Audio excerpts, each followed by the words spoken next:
মাধ্যমত ব্যাপক চৰ্চা এটি বিশেষ ভিডিঅ'ৰ টপামূৰত গামোচা বান্ধি শাৰী পাতিছে শতাধিক লোকে।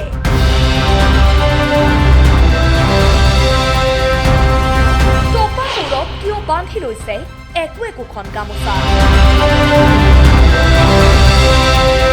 মানুহবোৰে এনেকৈ কিয় ঠেলা হেঁচা কৰিছে? কেমেৰা কিয় কেৱল ঘূৰিছে কেইখিন মুণ্ড? টপা মুৰিয়াই হাহাকাৰ কৰিছে পংকজ পাঠকৰ কাষত।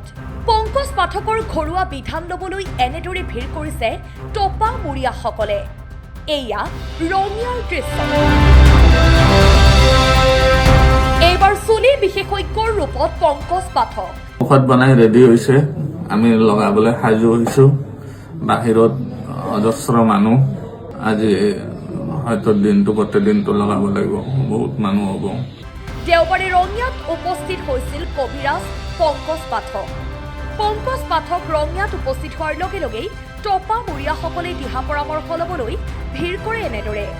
কেৱল সকলোকে ঘূৰাই লাগে নিজৰ মূৰৰ চুলিখিনি। পংকজ পাঠকৰ এনেদৰে পৰামৰ্শ লোৱা দেখা গৈছে ৰঙিয়াত। চুলি পকা আৰু সৰা বন্ধ কৰাৰ উপায় কি চাব। যিসকলৰ কম বয়সত চুলি পকে বা চুলিৰ সমস্যাত পৰে তেওঁলোকে মন দি শুনিব। তেওঁলোকৰ শৰীৰটো ডিটক্স কৰাৰ বহুত দৰকাৰ।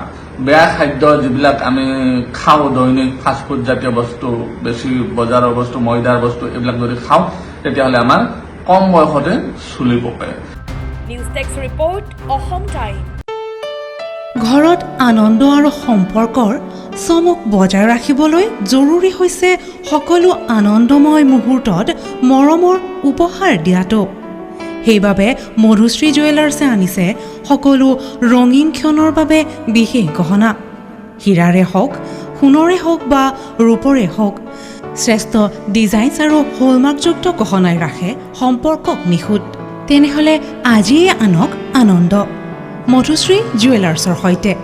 যোগাযোগ কৰক 7002800341 নাইবা ভিজিট কৰক LNB ৰোড, নলবাৰী, অসম।